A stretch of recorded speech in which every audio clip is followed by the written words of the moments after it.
I have been going back and forth all day about getting into Leah Thomas again. Generally, I try not to cover the same topic multiple times in one week. I don't like beating stories into the ground, and I'm trying not to do that here, but Leah Thomas is a bit different. For one, every time I post a video on this, more news is released. A second member of the Penn swim team has come out publicly and spoken to Outkick. She chose to remain anonymous as well. And number two, this story is very important for the future of women's athletics. I rarely stress to you guys the importance of topics that we cover, but this situation with Leah Thomas and how it ends, how it gets resolved, is critical. This is one of those turning point moments. 5, 10 years from now, we could look back at this story with Leah Thomas and determine whether this changed things for the better or it made things worse. I have not changed my stance on this issue. I commend the two teammates who have spoken to Outkick about what's going on behind the scenes, giving us some insight on how teammates of Leah Thomas feel about her competing against women when she was born with a dick. But speaking to Outkick anonymously, that's not enough. It is not enough. I know these young women did not ask for this fight. And this should not be their fight to begin with. It's not fair to them, but life is not fair. Sometimes we are put into situations where we are forced to take a moral stand. For the women on the Penn swim team, this is your time. You have the choice to stand against this bullshit and prevent this from happening to other women in the future, or you can succumb to the pressure that you're getting from the administration at Penn and the media and keep quiet. I am not criticizing these women. I don't take it that way. I'm not criticizing them. All I'm saying is they have the power in this situation. They should organize with women from other Ivy League schools, and every woman should refuse to compete against Leah Thomas.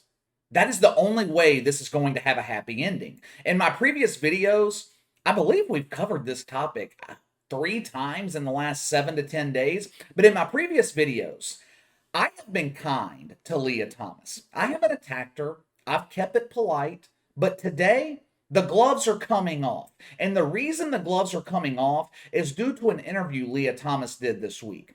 We just talked about humility in the video earlier today and how humility is a lost art. Leah Thomas did an interview with some dude who hosts a podcast called SwimSwam. I'm not even going to try and play you the clip. This one will definitely get flagged for copyright. You can find the interview on YouTube, or Outkick posted it as well on their site. But the first thing I noticed when I watched this interview, Leah Thomas sounds like a fucking dude.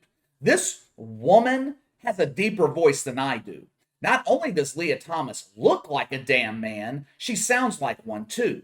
And the second thing I noticed was the complete lack of humility. You have women on the Penn swim team breaking down in tears at these swim meets. They know they don't stand a chance against Leah Thomas. They have worked their entire life, busted their ass to compete at this level. A couple of these young women have said, even without Leah Thomas, Penn had an excellent chance to win the Ivy Leagues this year in swimming. They're damn sure the favorites now because they have a mastodon on their team. If Penn wins the championship in swimming this season, it is not going to feel real to these young women because they know the title is tainted. It's cheating. If I told you guys I won a championship in a 5-mile race against 500 other competitors, you would probably be impressed. If I told you the closest opponent to my time was 5 minutes behind me, you would be even more impressed. If I then revealed to you at 37 years old, I was competing against kids aged 5 through 7, you would be disgusted. You would think I was an asshole. I was stealing the title away from a kid who deserved it. It wouldn't be a true championship. I don't give a shit if Leah Thomas breaks every world record in women's swimming. It is meaningless. It is not an accomplishment. Leah Thomas, though, She doesn't see it that way. She told the SwimSwam podcast that she is so proud of her accomplishments in women's swimming. I am proud of my swim times, and these are legitimate times too. I'm a real competitor. My coaches are happy with me. Your coaches should be fired. People involved in the administration at Penn, the decision makers who have allowed this to happen, should be fired. I don't know how many women are on the Penn swim team. If I had to guess, I don't know, 10, maybe 15, whatever the number. Why should these women have to feel uncomfortable? Why should they have to make accommodations for one man who decided over a summer he wanted to be a woman? Where in the hell are all the feminists? Where are all my feminists? How come they are strangely silent? I thought feminists were all about female empowerment, girl power. I thought most feminists hated men, hated toxic masculinity. Where y'all at? Here you have a man who may be dressed like a woman, but still looks and sounds like a man. Here you have a biological male crushing the spirit and the dreams of every woman swimmer in the Ivy Leagues. Now, you guys know the answer to the question. You know why feminists aren't speaking up. They're not speaking up because Lia Thomas fits the narrative. Feminism is not about female empowerment. Feminism is about confusing gender roles. Women don't need men to raise children. Women can raise children on their own. Fathers aren't needed.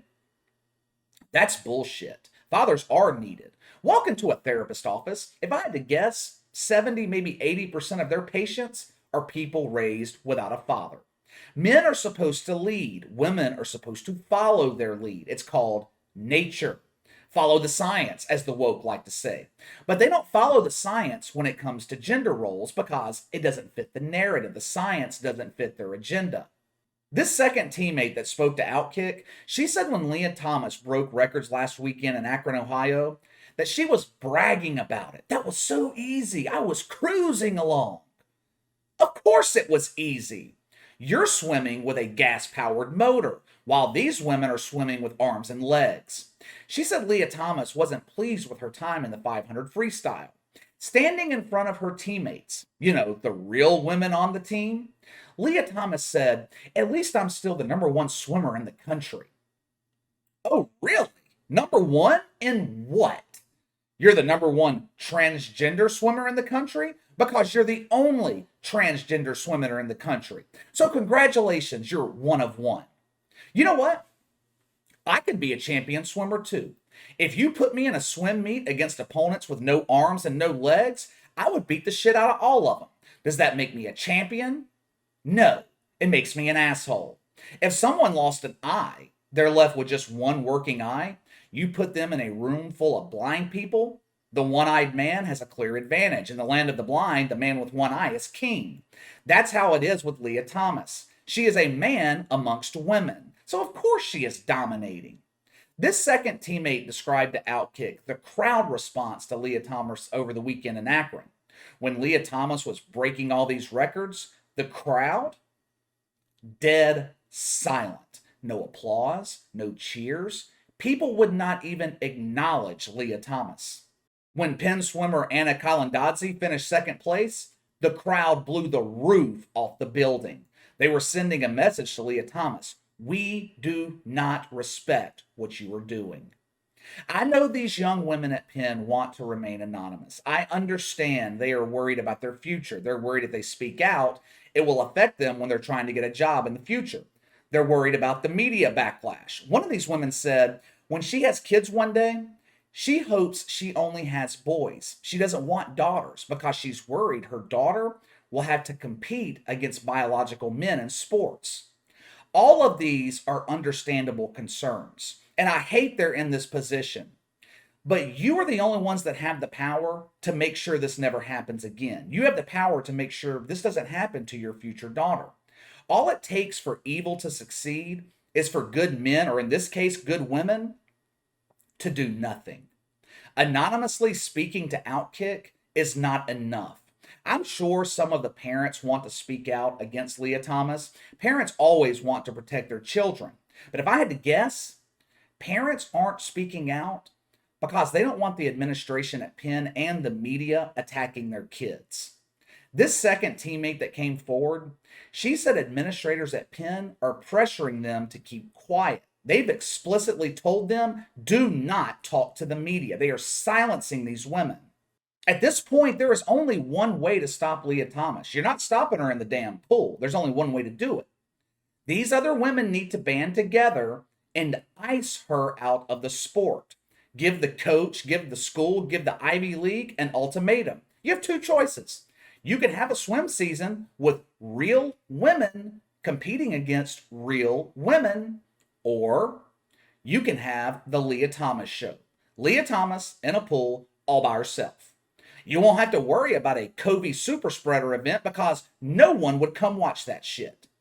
I know these women are scared to take a stand, but I think they would be universally supported. I believe the majority of the country would stand with them. Now, sure, you're going to receive backlash from social justice warriors, but who cares? SJWs are losers. The rest of us would support you. But they're going to have to take this stand on their own first. This is their fight. They're the only ones that can do this. All right, let me know what you guys think of this latest news regarding Leah Thomas. And I'm sorry, like I said, I'm sorry to beat this story into the ground. Hopefully, this will be the last time we have to talk about this for a while. I don't think they have another swim meet until January. But I feel like how this gets resolved is going to impact the future of women's sports. So it is an important story to follow. So give me your thoughts. Sound off in the comments below. Make sure to like and subscribe. Click the notification bell to receive all notifications from the channel. Best way to contact me is by email at btlkc84@gmail.com, KC_BTL84 on Twitter. And I'll see you guys tomorrow.